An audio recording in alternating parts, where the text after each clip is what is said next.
ವೀರಶೈವ ಲಿಂಗಾಯತ ಪಂಚಮಸಾಲಿ ಪೀಠದ ವಿವಾದ ತಾರಕಕ್ಕೇರಿದೆ.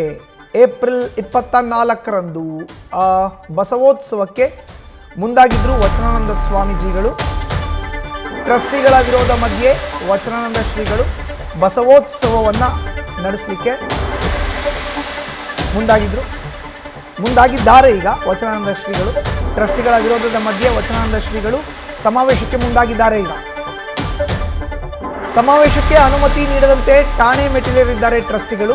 ಹರಿಹರ ಗ್ರಾಮಾಂತರ ಠಾಣೆಯ ಸಿಪಿಐಗೆ ಪ್ರಧಾನ ಧರ್ಮದರ್ಶಿ ಪತ್ರ ಬರೆದಿದ್ದಾರೆ.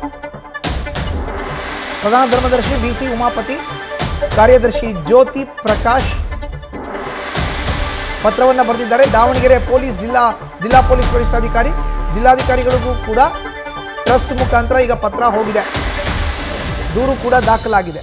ನೋಡಿ, ವೀರಶೈವ ಲಿಂಗಾಯತ ಸಮುದಾಯದ ಪಂಚಮಸಾಲಿ ಹರಿಹರ ಪೀಠದ ಈ ಒಂದು ವಿವಾದ ತಾರಕಕ್ಕೇರಿದೆ. ಒಂದು ಟ್ರಸ್ಟಿಗಳು ಮತ್ತೊಂದು ವಚನಾನಂದ ಶ್ರೀಗಳ ನಡುವೆ. ಈಗ ನೀವು ಪೀಠವನ್ನು ತ್ಯಜಿಸಬೇಕು ಅಂತ ಟ್ರಸ್ಟಿಗಳು, ನಾನು ಮಠಕ್ಕಾಗಿ ಹಲವು ಧಾರ್ಮಿಕ ಕೈಂಕರ್ಯಗಳನ್ನು ಮಾಡಿದ್ದೇನೆ, ಪೀಠ ತ್ಯಜಿಸೋ ಅಂತ ಮಾತೇ ಇಲ್ಲ ಅನ್ನೋದು ವಚನಾನಂದ ಶ್ರೀಗಳ ಮಾತು. ಇದರ ಮುಂದುವರೆದ ಭಾಗವಾಗಿ ಈಗ ಬಸವೋತ್ಸವ ಏಪ್ರಿಲ್ 24ನೇ ತಾರೀಕು ಅರ್ಥಾತ್ ನಾಳೆ, ಇದಕ್ಕೆ ಅನುಮತಿ ನೀಡಬಾರ್ದು ಅಂತ ಟ್ರಸ್ಟ್ ಅವರು ಹೇಳ್ತಾ ಇದ್ದಾರೆ. ನಾನು ಮಾಡಿಯೇ ತೀರ್ತೀನಿ ಅಂತ ವಚನಾನಂದ ಶ್ರೀಗಳು ಹೇಳ್ತಾ ಇದ್ದಾರೆ. ವಚನಾನಂದ ಶ್ರೀಗಳನ್ನ ಶತಾಯ ಗತಾಯ ಮಠದಿಂದ ಹೊರಗಡೆ ಹಾಕಬೇಕು ಅಂತ ಟ್ರಸ್ಟಿಗಳು ಮುಂದಾಗ್ತಾ ಇದ್ರೆ, ಈತ ನೇರವಾಗಿ ವಚನಾನಂದ ಶ್ರೀಗಳನ್ನ ಮಠದಲ್ಲಿ ಉಳಿಸ್ಕೊಳ್ಳಿಕ್ಕೆ ಅವರ ಭಕ್ತರು ಹಗಲೂ ರಾತ್ರಿ ಪಾಳಿಯಲ್ಲಿ ನಿಂತು ಕಾಯ್ತಾ ಇದ್ದಾರೆ. ಇನ್ನು ಬಸವೋತ್ಸವಕ್ಕೆ ಸ್ವಾಮೀಜಿ ಸಜ್ಜಾಗಿದ್ದಾರೆ. ಏಪ್ರಿಲ್ 24ನೇ ತಾರೀಕು ಬಸವ ಜಯಂತಿ ನಿಮಿತ್ತ ಬಸವೋತ್ಸವಕ್ಕೆ ಸ್ವಾಮೀಜಿ ಸಜ್ಜು.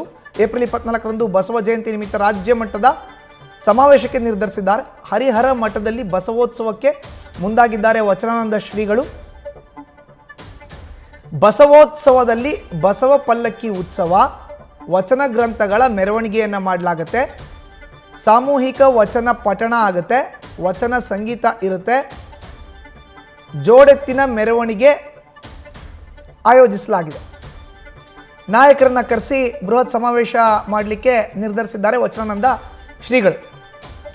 ಯಾರ್ಯಾರು ನಾಯಕರು ಅಂದರೆ ಮಾಜಿ ಶಾಸಕ ಎಚ್.ಎಸ್. ಶಿವಶಂಕರ್, ಮಾಜಿ MLC ಸೋಮಣ್ಣ ಬೇವಿನ ಮರದ, ಮಾಜಿ ಶಾಸಕರಾದಂಥ ಅರುಣ್ ಕುಮಾರ್ ಪೂಜಾರ್, ನಂದಿಹಳ್ಳಿ ಹಾಲಪ್ಪ, BJP ಮುಖಂಡ BJ ಅಜಯ್ ಕುಮಾರ್ ಸೇರಿ ಹಲವು ಮುಖಂಡರಿಗೆ ಆಹ್ವಾನವನ್ನು ಕೊಡಲಾಗಿದೆ. ಸಾಮಾಜಿಕ ಜಾಲತಾಣಗಳಲ್ಲಿ ಬಸವೋತ್ಸವದ ಆಮಂತ್ರಣ ಪತ್ರಿಕೆ ಇನ್ವಿಟೇಷನ್ ಕಾರ್ಡ್ ಪೋಸ್ಟ್ ಮಾಡಿದ್ದಾರೆ ವಚನಾನಂದ ಶ್ರೀಗಳು.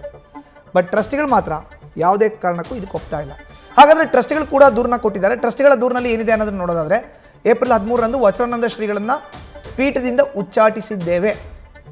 ಏಪ್ರಿಲ್ 17ಕ್ಕೆ ಆಡಳಿತಾಧಿಕಾರಿ ಡಾಕ್ಟರ್ ರಾಜ್ಕುಮಾರನ್ನ ಅಮಾನತು ಮಾಡಿದ್ದೇವೆ. ಪರಮೇಶ್ವರ ಗೌಡ್ರು ಟ್ರಸ್ಟ್ ಅಥವಾ ಸಂಘದಲ್ಲಿ ಯಾವುದೇ ಪದವಿ ಅವರು ಹೊಂದಿಲ್ಲ. ಈ ಮೂವರಿಗೂ ಮಠದಲ್ಲಿ ಕಾರ್ಯಕ್ರಮ ಮಾಡುವ ನೈತಿಕ ಹಕ್ಕು ಅಧಿಕಾರ ಇಲ್ಲ.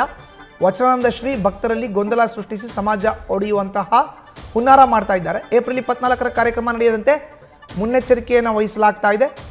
ಕಾನೂನು ಕ್ರಮ ತೆಗೆದುಕೊಳ್ಳಿ ಅಂತ ಹರಿಹರ ಗ್ರಾಮಾಂತರ ಠಾಣೆಗೆ ಮಠದ ಪ್ರಧಾನ ಧರ್ಮದರ್ಶಿ, ಕಾರ್ಯದರ್ಶಿ ಇಬ್ಬರು ಕೂಡ ಪತ್ರವನ್ನು ಬರೆದಿದ್ದಾರೆ.